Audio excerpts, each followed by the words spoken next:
Keyshawn, J. Will, and Max, the podcast. Check the guys out live weekday mornings from 6 to 10 Eastern on ESPN Radio.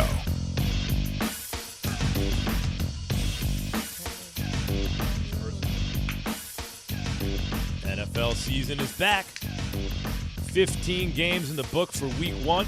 One more to go. This is Keyshawn, J. Will, and Max coming to you live from above the Heineken River Deck at Pier 17.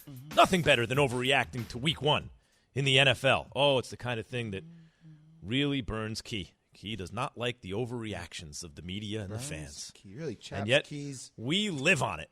It's mother's milk to the rest of us. And we want to hear from you on the Dr. Pepper Twitter feed, at Key, J, and Max on Twitter.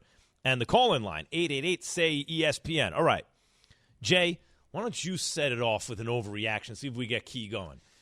Week one overreaction. Overreaction Monday. Kyler Murray's going to win MVP with the air raid system. Oh, gosh. Cliff Kingsbury comes back. He's getting You can't poo-poo my overreaction Monday statement, Alan Yates. Yeah, there we go. Hype me up. Look, man. I mean, let the stats speak for itself. I'm trying to tell people, you may not like the system, but are you not entertained? This will be the most entertaining style of football we will see. And if Kyler Murray can stay healthy, I think he could win MVP. With options like DeAndre Hopkins, the way he played, with Christian Kirk, the way he caught 2 TDs the other day, with what their defense looks like. AJ Green had a quiet day. But look, Kyler Murray, the way he can move around the pocket, the way he can get out, the yards he can gain for, Key, it's set up for him to have an explosive season in that division. I know it will be tough, but he has all the weapons to make it happen. I wouldn't necessarily call it an overreaction. It's the reality of where he played against the Tennessee defense. No, that's true, too. You see how I threw that in there? You see how I slid that in there? You don't have to give me him to roll your eyes when you said it, though. Tennessee defense. But you talk about overreaction, the AFC South, okay? You talk about an overreaction. The Houston Texans are going to win the damn division. They're going to win the division with Tyrod Taylor, a throwaway quarterback by the Buffalo Bills, the Cleveland Browns, and now the Chargers, and now he's leading the charge in Houston with Mark Ingram. Where are you on Tyrod Taylor? I've always liked him. But he's never gotten a real fair shot. I want to get into branding for a second. People always want to go and get somebody when they get a Tyrod Taylor. I want to get into branding just for a second before I get to my overreaction, because that brings up an interesting point. You'll talk about brands. They didn't beat LSU. They beat the LSU brand. That's real. And in the NFL, there's so many players, so much to pay attention to. We get a lot of our kind of opinions through the way we brand in our own head. So I think like Fitzpatrick. He's a backup who's sometimes a starter, whatever. Yeah, I think of Stop, Key. Right. I think of Teddy Bridgewater. What's Teddy Bridgewater? In under other circumstances, his brand would be different. He wouldn't be seen as journeyman. He might be franchise quarterback. What's Tyrod Taylor's reality? We know the brand is not quite. It hasn't worked. What's the reality on Tyrod Taylor? My reality for him was if he got a fair shot several years ago, and if he'd have stayed in Buffalo, I think he would have been something special. But because special quarterback. Not special in the sense that we're talking about the top 5 guys in the league, but special in terms of being able to get his team, make deep runs. Remember, a franchise guy. Remember what they did? They put Peterman in against the Chargers, and he threw 5 interceptions. They just didn't like Tyrod Taylor. Right. For some reason, they didn't like him, so they moved on. Then he got his lung punctured by the doctor. That's bad luck. Then Cleveland, he goes to Cleveland. They draft Baker Mayfield. He gets hurt. Baker Mayfield takes over. He's run out of Cleveland. He goes to the Chargers. Much like you mentioned, all of a sudden there's a needle in the lung. They remove the needle in the lung. Justin Herbert is born. Now he goes to Houston. In the situation in Houston is Deshaun Watson will never take another snap. So now this is his opportunity to make it his team. To make it his team. And the reason is there's a young guy behind him in David Mills from Stanford. And then there's another quarterback who's like third, who can't think of his name right now, but no threat to him. There's nothing. So if he can get this team to win this division and on the road, he may have a 4 to 5 year window. That's still the in significance Houston. of the overreaction. If the Texans can win this division, Tyrod Taylor is suddenly a franchise quarterback. Maybe Indianapolis, and I know they played the Jacksonville Jaguars, but did the Indianapolis coach scare you? Did you see the Tennessee Titans? Did they make you go, oh my God, Tennessee's getting ready to dominate the division? All right, here's my overreaction. Ready for this? If Patrick Mahomes never plays another moment of football, he's a Hall of Famer. He's a Hall of Famer. never plays another moment of football. The man, how many seasons be in the league? 3 years? 3 years in a game. I say he's a Hall of Famer. I mean, Super Bowl champion, Super Bowl MVP. And miracle I can't after disagree miracle. with that. I can't disagree with it. Patrick Mahomes a Hall of Famer if he never played another down of football, Key. No, because longevity. It's the longevity side. Of it. I know. That's why it's an It's an overreaction. I get it, but it's the longevity. But if you told me if this was his 9th season, then it would be of course. But now we're talking about his 4th year. Yep. So it's like, I can't say that out of respect for all those dudes ahead of him that's gone into the Hall of Fame with that longevity. But how about the way he's changed the way we see the quarterback position to a degree, right? Like just the passes he's able to throw. Like, and I hear what you're saying, longevity. Yeah, but he's sexy. There's he's no changed question the about it. trajectory of how you see the quarterback position. One way that people talk about the Hall of Fame, they'll say, try to tell the story of an era in football. Yeah. If you can't leave that dude out, you got to say he's a Hall of Famer. I don't know how we talk about the last. I know it's not a lot of time to say 3 seasons, but you can't talk about these 3 years of the NFL without Mahomes. Yeah, but that story needs to be another 6. I say maybe one more. The dude went MVP, a pre-snap penalty away from going to the Super Bowl, followed by winning the Super Bowl and Super Bowl MVP, followed by getting back to the Super Bowl, and they got killed. But he was spectacular with no protection. Yeah, it is certainly an overreaction, but in real life, in realistic life, is no way that would happen. If he would, like I said, if he had 9 years on his resume. If he had 9 years like this, you got to think of something bigger than the Hall of Fame. Because the longevity side, they're going to punish him because he didn't play long enough, right? I mean, that's what they're going to do. Let's get some fans' overreactions. James in Delaware, what's your week 1 overreaction? Hello, gentlemen. Good morning. I just wanted to talk about the Eagles and how they just looked very good. I know it was against Atlanta. Atlanta seems to look the same as they always have been on defense. But Jalen Hurts looked very well. The defense looked very good. And I was wondering your guys' thoughts on maybe them making a run to maybe even win the division and possibly winning a home playoff game if they been won trying the to tell division. people they're live. I pick them last, but they're live. It's the NFC East. I mean, it's like anything. You grow. Jalen Hurts got the ability to grow along with Devontae Smith and some of those young guys. And you just never know. Like Max said, it's the NFC East. Dallas Cowboys, I like. I don't necessarily like the Giants, what they showed me. I'm not in love with the Washington football team, but I think Dallas, what they were able to do against the defending Super Bowl champion Tampa Bay Buccaneers on Thursday night gives me hope that they're going to grow with Dan Quinn and they're going to grow on that defense and they're going to be better for that loss in Tampa. And then clearly Philadelphia, as Jalen Hurts continues to just grow, get more comfortable playing the position, they'll get a better understanding of how to coach because the coaches are young. Yeah. And this is their first time really doing it. You know, you look up 6-7 games from now, it'll be a different team. Jay, there's a guy, Ruben Frank covers the Eagles. Jalen Hurts now has 3 games with 250 passing yards and 60 rushing yards. He tweeted out yesterday. Only 6 players in NFL history have more in their career, right? 3 or more in their career. Cam, Russell Wilson, Randall, Vick, Steve Young, Donovan McNabb, Hurts, Gannon, and Kyler Murray now. It's pretty good. He just watch. I mean, look, they saw a lot of RPOs, right? Reads in the backfield. I mean, he keeps the defense on his heels because his ability to run. He's just a special, dynamic player. Now, look, I'm not taking anything away from winning on the road. Winning on the road, it's hard, it's man. Always hard. Yeah. But let's remember what this Falcons team was last year. Doesn't matter, though. I hear you, though, Key. But, like, I still want to see more from Jalen Hurts and this young team in order to say, hey, they're a chance to win the division. That's why I said 7 weeks from now, we'll know. Week 1 certainly is an overreaction, but it's hard to win in the NFL whether you win 1 game or 2. Mac Jones just showed you that in New England. New England thought, we're getting Tom Brady, we're just going to roll it out. Well, the Miami Dolphins wasn't going to fall for that. They went up there and they squeaked out a W on the road. So whenever you get a chance to go into an environment in Atlanta, Jalen Hurts goes on the road. This is his first start as a starter, full-time starter in the National Football League. And he wins. What I love about his performance, and we got to pay some bills, he doesn't turn the ball over. He takes care of the You win a lot of games when you don't turn the ball over. A lot of games. Let other guys make mistakes. Keyshawn, J. Will, and Max is brought to you by Goodyear. College football's back, and Goodyear knows the passion it takes to drive every game forward, whether your team's home or away. The traditions that bring us together are still the same. That's the road that moves us. Goodyear, more driven. The MVP of the first quarter of last season is cooking up the same appetizer, guys, and we'll tell you if he can deliver the main course this time around. That's after Jay has this from DraftKings. Damn, guys. It's so good to see the teams back on the gridiron. Lucky for us, that was just week 1. DraftKings, the official daily fantasy partner of the NFL, is putting you in the center of the action for week 2.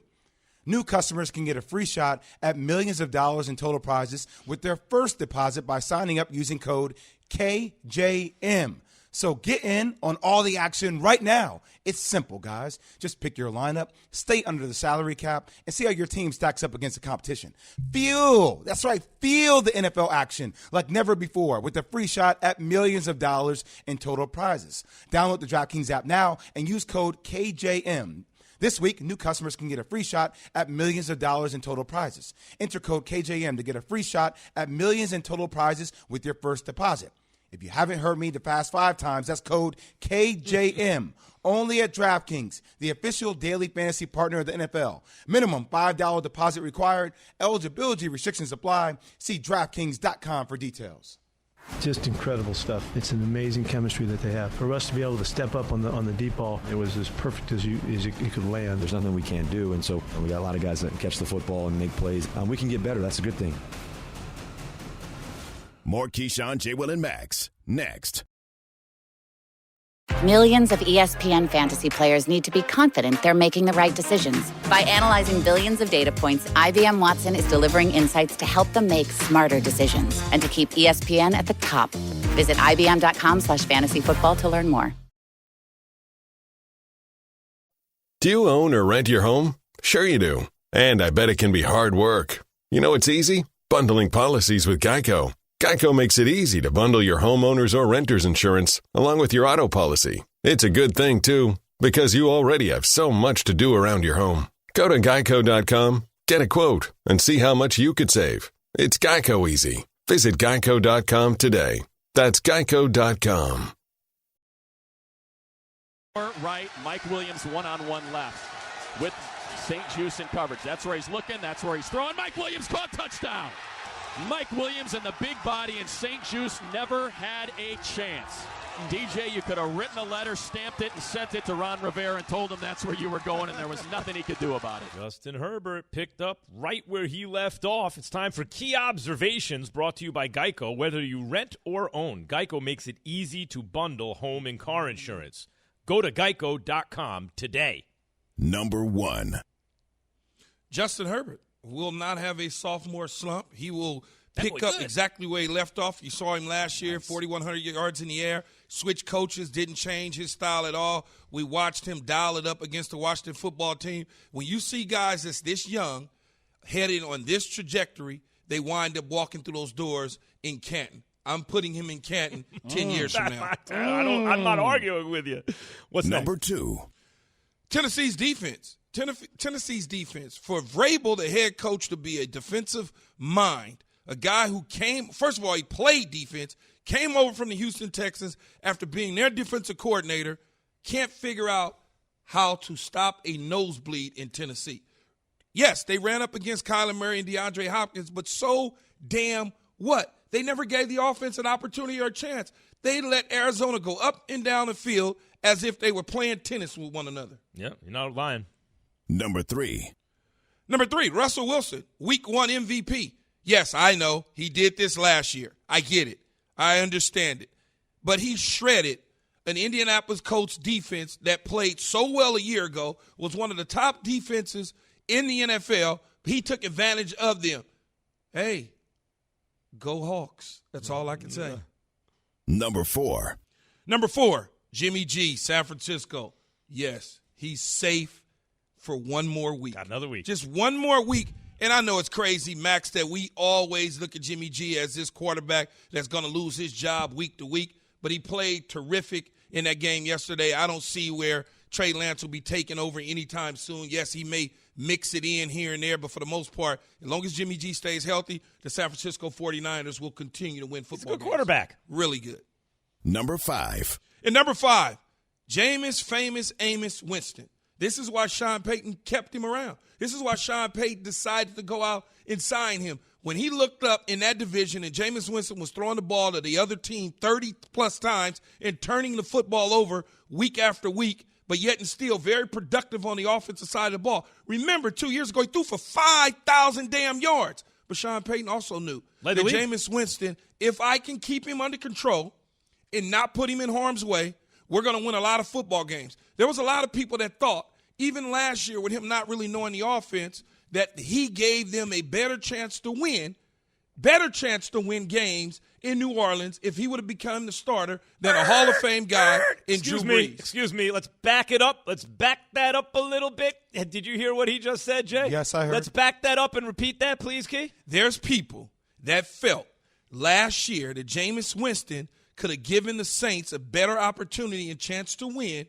than a Hall of Fame quarterback in Drew Brees. We might have to start a new segment called Read Between the Lines, people. Read between the lines. Why is that shocking, though, Max? Because Jameis Winston, Key just said 30 interceptions. Drew Brees, Mr. Accurate, right? And Jameis, it was like, is he going to start again? But there were people internally that felt different. A lot different. Yeah, there a lot of people felt different, right? The thing is, and I tell these guys, you just start working with me, but I will tell the guys that was here, I say, one of the things that happens to players is that when something goes bad in their careers, people can't get it out their mind, right? Whether it's on the field or off the field. And when you have collective issues like Jameis did off the field, and then you look at the things he did on the field, throwing the ball away, giving it to the other team, fumbling, and the coach said, I can win with anybody, that adds extra negativity on top of that. So you're like, I don't want to touch this guy. This guy's just he's bad off the field and on the field. Why would I want him Jay, in the building? The main reason I said back it up, the number one reason, is because I could understand if people said that after this preseason, Jameis. But we're talking about going back to last year. That's before he spent a whole season holding the clipboard for Drew Brees and studying under Sean Payton. Before that happened, people felt Don't you think it was like the best kept secret for Sean Payton? No wonder he didn't play him a lot last year. He didn't want anybody to see what the hell he had. And what did I say when Sean was on our show several months ago when he came on, right before free agency started, and he talked about Jameis, and everybody was like, oh, no, Taysom Hill. I said, man, on the show, I said, Max, I said, no. Jameis Winston's going to be the damn starter. I can read between the lines and what Sean Payton is saying. He's saying he likes us. We like him. We kind of know each other. And then if you go back and look at the little bit of play that Jameis did play in games last year, he was very effective when he came in. Jay, we're going to have to do read between the lines in basketball season 2. You realize that? I like that. I like where Key gets this information read from. Between the lines. Well, I get my information from my eyesight. Yes, you do. I see things developing with a guy like Jameis Winston. When you look at Sean Payton, and there's a handful of guys in the league, Max, that are real quarterback fixers. Andy Reid is one of them. Sean Payton's another. All these other guys that they keep running around talking about as quarterback fixers, no. Sean Payton helped discover Tony Romo, okay? He helped put that in play. Tony Romo turned out to be a pretty damn good NFL quarterback. Not by reputation, you're saying there are two guys indeed whose actions have shown you. But can I tell you one thing to add on to that, Key, real quick? Go ahead. Having that year, just learning under Drew Brees and learning the system and the patience, it helps immensely. Yeah. Right? It's not like Jameis Winston just came in from throwing 30 interceptions and said, here, figure out the system. Like, it was time involved in that. But he also played in the league for 5 years. Yes. So he's not a scrub. He knows how to play professional football. Then you look at Sean Payton understanding when people, Drew Brees got ran out of San Diego. They didn't like Drew Brees in San Diego. Right. Even though he got hurt. That's why they drafted Phil Rivers. Yeah. Or Eli Manning. Well, I traded for Phil. But by the way, they got Sean Merriman. They got Nate Kading. That was quite a deal. And so when it was time to go get a quarterback, he said, I want Drew Brees. And Drew Brees turned into a yellow jacket. Yeah. So he knows what to do with him. He's not going to allow him. They ran the ball 39 times yesterday.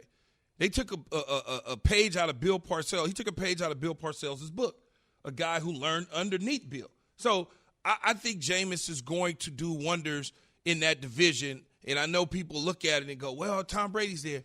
Yeah, but That's all I'm going to tell you. Drew Brees said on NBC last night, it was funny. I guess this is what the Saints have been missing over the last couple seasons when it was breaking down Jameis's deep ball. Let's hear from Jameis Winston, who has let's just hear from Jameis Winston, who has the chance to do the same thing that Brees did, help the city recover from a storm, a hurricane. That was for the city, so shout out to the city of New Orleans. We did that for them. We knew how much it would mean to get a great victory. For that reason, they've been through so much, and for us to be able to celebrate this victory with them, it's just hats off to them for their resilience, right? Because they motivated us, they inspired us to come out there and ball. I'll just say this: watching him last night, Key and Max, I was really happy for Jameis. Right? Key, you and I talk. When you get that label, like you just said, people want to throw you out of the league. They want to call you a bust. They want to say that you're a bum. All these different things. And I said it. Never happened to me. I don't know about y'all. I've said it a couple weeks on the show. I said this was a huge opportunity for Jameis. Not only did he ball out, but for him not to talk about how he balled out in that post-game presser, for him to talk about, hey, we did this for the city. Like, that's how you win people over. That's how you become a leader, and it's good to see him have that natural evolution as a leader of this team. Well, I think it also is a reflection of the organization in teaching, or not necessarily teaching, but a guy like that being around Drew Brees and Sean Payton and some of the guys that have been in New Orleans, and they've won a lot of games over the years in New Orleans, but also understanding that it's just not about trying to answer the critics. The critics are going to say what they're going to say. I mean, that's the reality of it. That as long as you're going out there and you're doing what you're doing, the stat line isn't great, okay, but it is because he got the W on the end. And he threw for 5 touchdowns, barely 150 yards. And people are like, oh, the numbers aren't that great. No, they did exactly what they wanted to do, which is play on a short field and allow him to put the ball in the end zone. The one thing that a quarterback job is for a team is to put his team in the end zone and score points. What's so interesting to me, week one, what we've been talking about branding with quarterbacks especially, who get outsized credit and blame when the team, for what happens to, with the team. Aaron Rodgers, think about everyone's perception of this entire situation 24 hours ago and compare it to right now. Aaron Rodgers can do no wrong. The Packers have a real shot to win the Super Bowl, et cetera, et cetera. The Saints, if only they had a quarterback. Yeah, Jameis looked good in the preseason, but let's see. 24 hours passed, and it's like, damn, what happened to Rodgers? And, oh, my God, Jameis has never looked better. It's amazing. It's 24 hours. Yeah, but that's the narrative that was set, right? Because Drew Brees leaves, Jameis is a basic throwaway. Tom Brady walks into Raymond James Stadium, and they win the Super Bowl. And it's like, see, if we only had this quarterback. But I've always said, and I'll continue to say it, I don't like coaches that don't want to get it fixed. I don't like coaches that want instant microwave. You are supposed to be a coach. Fix that problem. I understand Tom Brady's out there. Hell, I'll take Tom Brady too. But you had a quarterback that could potentially been your long-term solution as a franchise guy with talent, but he gave you such heartache and pain that you just said, you know what, I don't have long for this. I got to go get it done right now. So he went out there and got Brady, and guess what? You basically just handed the New Orleans Saints another 10 years in that division. I project as a guy who potentially we might see down the line talking MVP and all the other stuff, record-breaking type situation again. Hold on, but what key observation did Key miss, Jay? I had one for you because I was thinking about you last night because that's awkward. Yeah, very awkward. Run that back. Yes. Hey, phrasing. I said I called myself out before you got there, Alan Yates. Beat you to it. All this talk that we had earlier, remember when that topic came up? I'll never forget. A couple days ago, I was in my office, and everybody was all worried about Jamar Chase. Everybody was all, he has not used so much with other people. Evan, he has the dropsies. I'm not sure about him. So yesterday, gets targeted 7 times, 5 catches, has a 50-yard toss from Joe Burrow, catches a touchdown. So can we just stop with all the stuff about, like, Jamar Chase? And it was obviously open about the ball looked different. Yeah. I mean, just give a rookie a chance to figure it out for 1 second. But, damn, he looked good yesterday. By the way, I suggest people go back. And what day was it, Key, when you broke down and you likened it to also your time playing baseball as a kid, picking up the seams? We got to find out the time and segment that we did that, because that's worth listening to on the podcast, like going back and listening to the break, 7:45 a.m. Friday. Listen to Key's breakdown about what Jamar Chase was experiencing as, in preseason, adjusting to the new ball. I thought it was edifying. I don't even know what that word is. You got to. You too smart Illuminating. for your own. Illuminating, You're too smart for your own good, man. Give me your computer because I got to pull that up. Not to be confused with edible. Yeah, it was delicious. It was edifying. Delicious. What did the former Pittsburgh Steelers see from the same old Browns? That's after Sports Center. Keyshawn, Jay, Will, and Max, presented by Progressive Insurance. That would be me. Let's go to your Progressive Insurance? No, I'm Keyshawn. Oh, yes. Let's go to the Goodyear Hotline. Super Bowl champion Ryan Clark. My man. Ryan, what'd you see in the Cleveland-Kansas City game? What up, RC? I think you saw that Cleveland has improved slightly defensively. The run game is obviously going to be absolutely phenomenal. And Baker Mayfield, I thought, played extremely well. He pushed the ball down the football field. He wasn't one of those guys you had to manage. And you go back to the last play, if you listen to what Tony Romo was saying during the broadcast, he thought that Baker Mayfield was trying to throw the football away. Obviously, Sorensen hits his foot. It's short and it's picked off. But the Cleveland Browns, I think, come into the game and show you that they are a team that's going to contend. This is a team that took the Kansas City Chiefs to the fourth quarter last year, the divisional playoffs. And I think, there's some belief that has to happen there, though. Every time you watch the Kansas City Chiefs, you feel like the Kansas City Chiefs and the team that they're playing think that the Kansas City Chiefs will eventually win every game. And I think the Browns kind of started to feel that way, but it was a great game. Patrick Mahomes just made more plays in the end than Baker Mayfield, but in that case, Patrick Mahomes makes more plays than a lot of quarterbacks. But the Browns are going to be a team that's a playoff team, and we'll see in contention this year. I know you watched the Green Bay game yesterday. How concerned are you with Aaron Rodgers' performance, RC? I'm very concerned, Key, and not in the sense that I don't think Aaron Rodgers is great and that he'll rebound and he'll start to play better. But, when you watch Aaron Rodgers and that kind of, nonchalant, relaxed attitude, it's usually super cool because he also throws for 300 yards and 3 touchdowns. But when you see that after the offseason that they've had, after the concessions that the Green Bay Packers make, and also talking about this maybe being Aaron Rodgers' last year in Green Bay, you expect a better performance. You expect a more inspiring performance. You expect more leadership. And we didn't see any of those things from Aaron Rodgers yesterday. And, Key, man, you played in the league a long time, man. You're a Pro Bowl player. Shoot, super-duper high draft pick, obviously. Well, it's hard to get blown up. Hey, Key, exactly. You can't go higher than 1, bro. Key, think about this, though, dog. How often do you get beat by 35 points in the NFL? Yeah. Right? It's not college, right? You're not Clemson and South Carolina State. You're not Alabama and Mercer. That doesn't happen. And so for your team to come out week 1, knowing how important this season will be, and lay an egg the way that the Green Bay Packers is, that's extremely concerning. See, and here's what I contribute to that, and you tell me if I'm wrong, RC. So when you only have 7 padded practices, hear me clearly, 7 padded practices in training camp, none more than 2 hours, and you don't play any starters in the preseason, that is what you're going to get. No physicality whatsoever, being pushed around by the New Orleans Saints.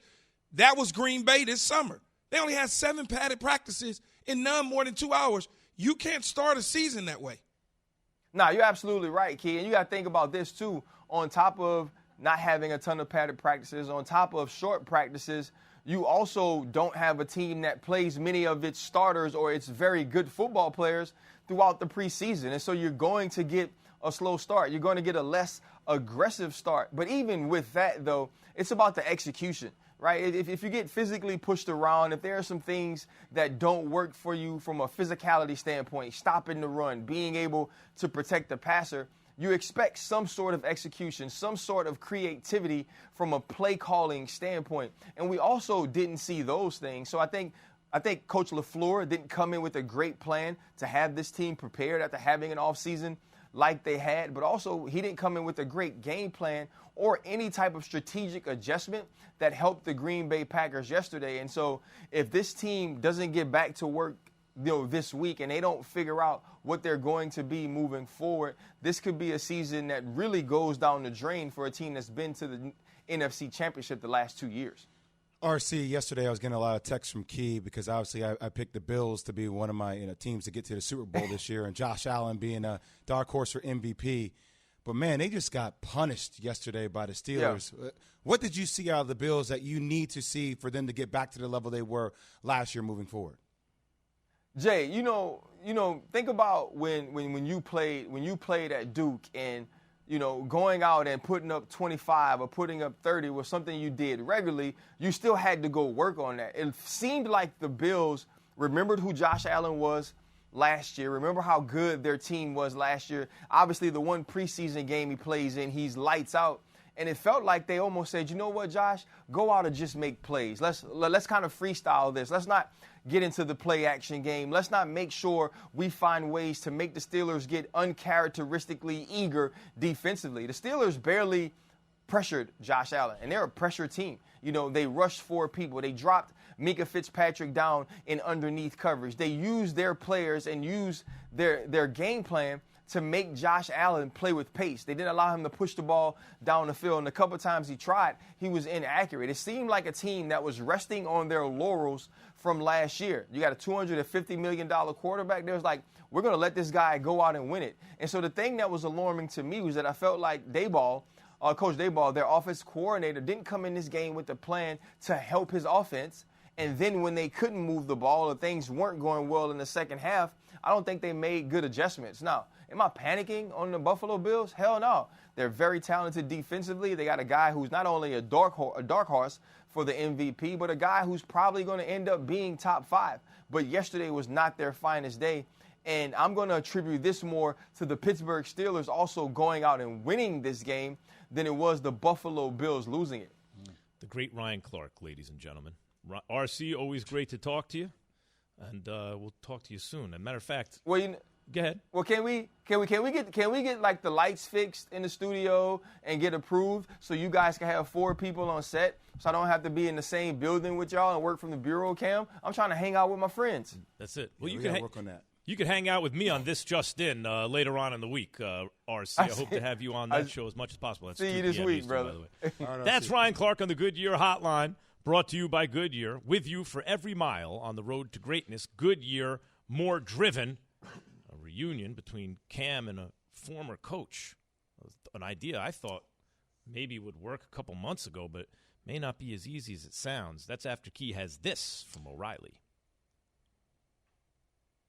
When you need auto parts, O'ReillyAuto.com is just a few clicks away. They offer convenient options for you to get your parts quickly. Order online at O'ReillyAuto.com and pick up for free at your local O'Reilly Auto Parts store. They'll even bring it to you curbside, or you can choose to have your parts delivered right to your door with free shipping on most orders over $35. Get your auto parts quickly with O'Reilly Auto Parts. Visit O'ReillyAuto.com today. This is Keyshawn, J. Will, and Max. Hi, this is Mina Kimes, host of The Mina Kimes Show featuring Lenny. Every week, we discuss the latest news and trends in and around the NFL. We're joined by analysts like former NFL cornerback Dominique Foxworth, insider and fantasy expert Field Yates, that either one of these players and ESPN Radio's Mike Golick Jr. If you like X's and O's, analytics, and probably too much dog talk, Lenny is a dog, then give it a listen wherever you get your podcasts. Nipsey Hussle. Nipsey Hussle. Nipsey Hussle. Nipsey. There's a kinship between hoopers and rappers. From 30 for 30 Podcasts and The Undefeated, this is the King of Crenshaw. Hustle and motivate. I mean, if that ain't like the ethos of being an elite athlete, I don't know what is. Nip was my superhero. For us, it was all about how we could better our city. Life is really a marathon. Listen now on Amazon Music or wherever you get your podcasts. John, J. Will, and Max, presented by Progressive Insurance, with more than 30 unique coverage options available. Progressive knows small business. Learn more at progressivecommercial.com. Ryan Fitzpatrick left the Washington football team's loss to the Chargers with a hip injury. Taylor Heineke did throw 2 touchdowns, but should the Washington football team consider free agent by the name of Cam Newton, who'd have a reunion with Ron Rivera if Fitz is out for a time? Man, I always felt like that they, for whatever reason, I always felt that Cam probably could go in to Washington a year ago, right? But I don't know why Coach Rivera is passing on him again for the second time. I think he came out after Cam got released and said there's no interest at that point in time. So what does that tell you? But what does that see to me, Jay? Yes. That's a really good fit. I'm one of these people. I don't think Cam is done. I think Cam can have some real good football left in him. I don't think it's with about that defense. But I don't think it's about Coach that. He knows. So what is it? I know it's got to be something else because, like you just said, Max, great fit, coach he knows, good defense. What happened all they're missing when they went to the Super Bowl? All of those sort of things. But you also gotta just think that they probably don't want to upset the apple cart when they got a young man like Tyler Heineke. Did I say it right? Yeah. Taylor Heineke. Taylor Heineke. I always want to say Heineke. Heineke. I'm not hiring Cam Newton to help me get to the playoffs for Taylor Heineke. I'm not doing that. But Jay, look, Cam had to go through COVID protocols, right? That might only be some the of it, too. unvaccinated go through. Rivera's had health issues. They don't have a high vaccinated, all that kind of stuff. What's your read? Sheer speculation, but I know a lot of coaches that don't like players where a lot comes with the player. And I think Cam kind of alluded to that when he did the interview with his dad. First off, he was talking about himself in third person, but if you know Cam, that's fine, that's Cam, right? But he's like, there's an aura when Cam comes in the building. And a lot of people, I'm not sure Bill Belichick wanted that to be around, that presence for Mac Jones to always be looking over his shoulder. And if you're a guy like Ron Rivera, if you have history with a guy like Cam, you know what that aura brings. Maybe you to the playoffs every other year, and it takes you to the Super Bowl one year. What does it bring? But still, though, Max, it sucks. Like Jay is saying, it sucks so much oxygen out of the room that you don't want to deal with it anymore. It's like, I had this for 8 years. You're asking more questions about Cam and what he's wearing instead about what you want to hear what Cam to win the damn game. Want to hear what Cam had to say? We'll play you the sound right now. I would be remiss if I didn't, be honest. Did it catch me by surprise being released? Absolutely. Do I think this would have happened without me being away from the team for 5 days? Honestly, yes. It was going to happen. It was going to happen. Inevitably. Did it help ease the decision? Yes. Yeah. It sounds honest. Yeah, it was probably going to happen. But, missing 5 days, it was easier to just flip the switch and go, you know what, he's not here. Max is doing okay. I think we're more comfortable now. Okay, go. I got to say, I hear what you're saying about the oxygen out of the room, everything that comes with Cam. I don't think the shoulder is right yet. Just the way he's throwing the ball, I don't think it's all the way right yet. Cam, when last seen on a field when he was healthy, knew the system and everything, was 6-2 and had the best passer rating of his career up around 70%, at that time under Norv Turner. Yeah, under Norv Turner was his OC. So given what he did last year, which is inconsistent, but they won 2 plays away from winning 9 games, given the fact that Belichick actually seemed to like him and everything, I was surprised by the way it went down. But I am more surprised if it's not a vaccine-related issue that Ron Rivera, who went to a Super Bowl with this dude and has a team that otherwise looks ready, I can't believe it's about Heineke. I can't believe that they think Fitzpatrick gives them a better chance to win. Maybe they actually do. It's odd to me if it's not off the field related. But it might be. I don't think that it's off the field related. It's just, again, like Cam said, a lot comes with Cam Newton. I mean, that's just the reality of it. And maybe Coach Rivera is exhausted from dealing with that. But you just never know, man. He didn't shut the door on it. He just said they wasn't interested. They got quarterbacks, but you just don't know, much like you're saying. Now maybe they're really diving into it and taking a look at it and kicking the tires. If Washington had Cam, who would you pick out of the NFC East? I'll still take Dallas. I would still take Dallas. Damn. That's what I'm saying. Damn, Max. That's what I'm saying. See, if they had Cam, that's what I'm saying. It's a flip of the coin for me at that point. Yeah. Yeah, it's a flip. It's a flip for me. There are not that many seasons as a coach even in your career. We think that these dudes go on forever. But what I would say, though, Max, is I agree with Coach Rivera when he was on our show several months ago and he talked about the recipe for success in order to get to the Super Bowl. I agree with that you don't have to have Aaron Rodgers, Patrick Mahomes to get to the Super Bowl if you got certain things in place. And he believed that Ryan Fitzpatrick, which I don't believe, was the right piece at quarterback for them. I agree with him. You don't have to have a top-notch quarterback. You just need a guy to manage the situation. Teddy Bridgewater. Got a dog of a defense. Teddy Bridgewater.